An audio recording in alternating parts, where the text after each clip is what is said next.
Bismillah, Assalamualaikum warahmatullahi wabarakatuh. Waalaikumsalam warahmatullahi wabarakatuh. Alhamdulillah wa syukrulillah wassalatu wassalamu ala rasulillah wa ala alihi wa sahbihi wa man wala la hawla wa la quwata illa billah. Hari ini beberapa hari ke depan kita akan melaksanakan ibadah kurban 10 Zulhijjah 1443 Hijriah tahun ini 2022. Ada yang menarik di tahun ini, ada perbedaan perhitungan penentuan 1 Zulhijjah, maka dipastikan tahun ini ada perbedaan pelaksanaan Idul Kurban.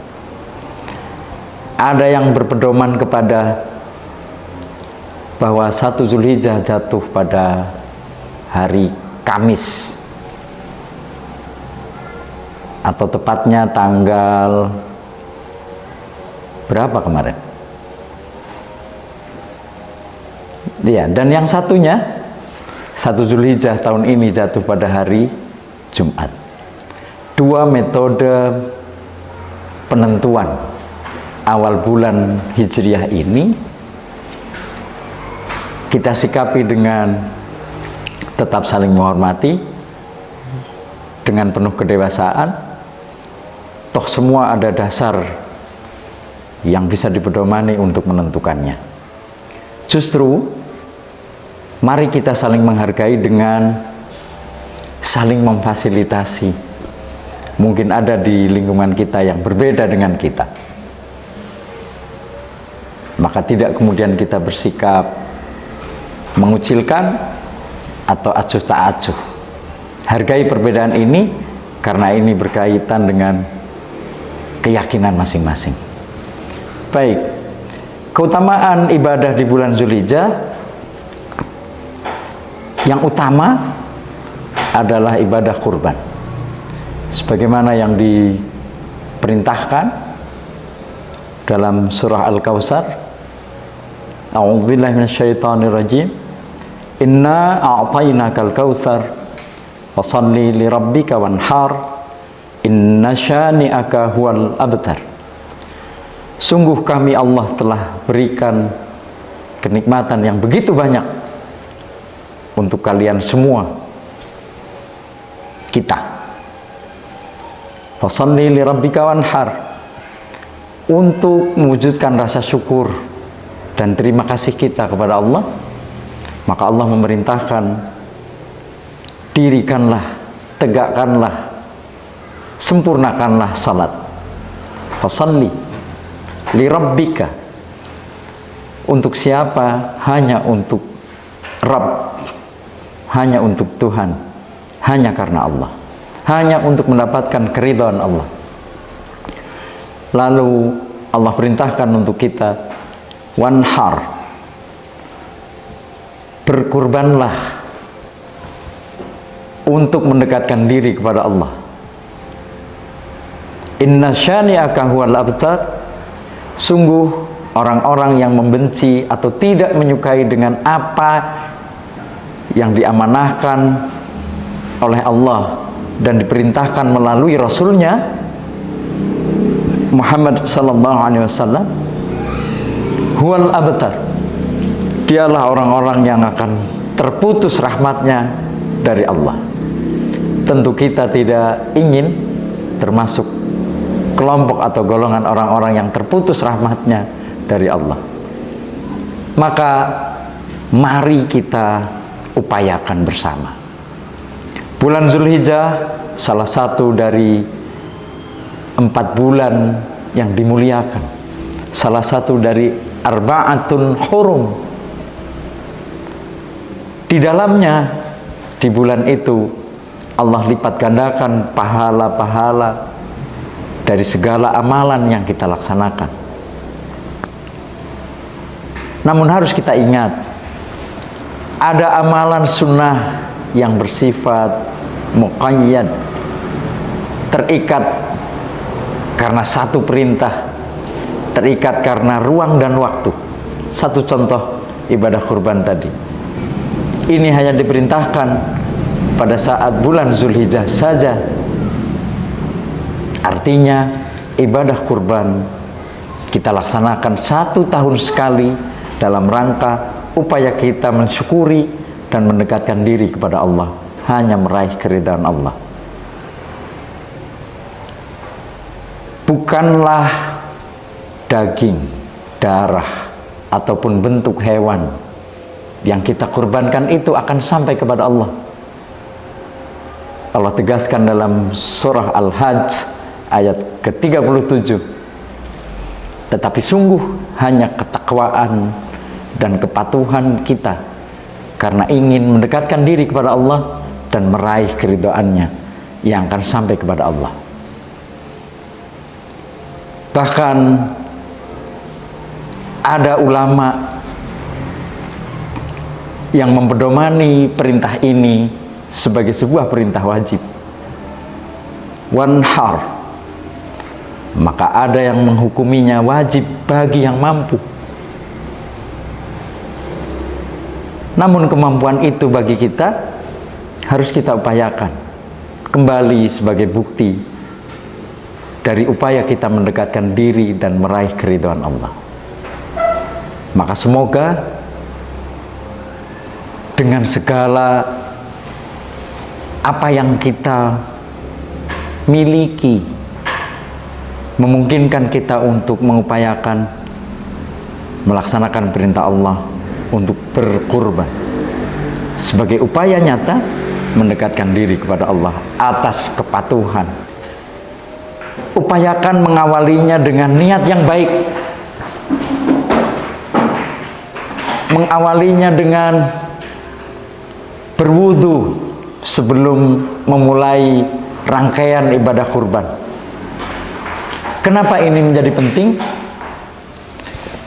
Karena seringkali ketika kita menghadapi pelaksanaan ibadah kurban ini, kita tidak sadar ada rasa takabur, ada rasa sombong yang muncul dalam diri kita. Lagi-lagi ini juga setan yang membujuk, yang mengarahkan kita untuk ada tumbuh rasa takabur.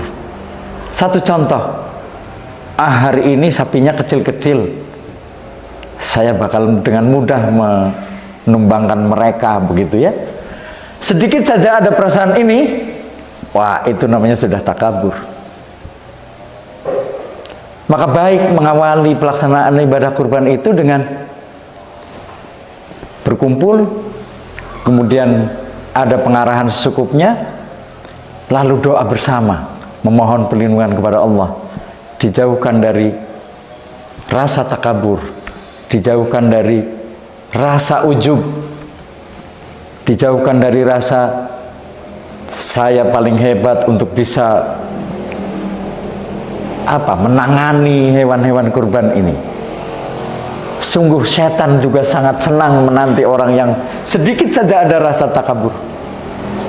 Ingat bahwa berkenaan dengan ihsan dalam pelaksanaan ibadah kurban itu harus kita awali dari hati kita yang bersih, hati kita yang merasa lemah. Hanya Allah yang akan berikan kekuatan kepada kita.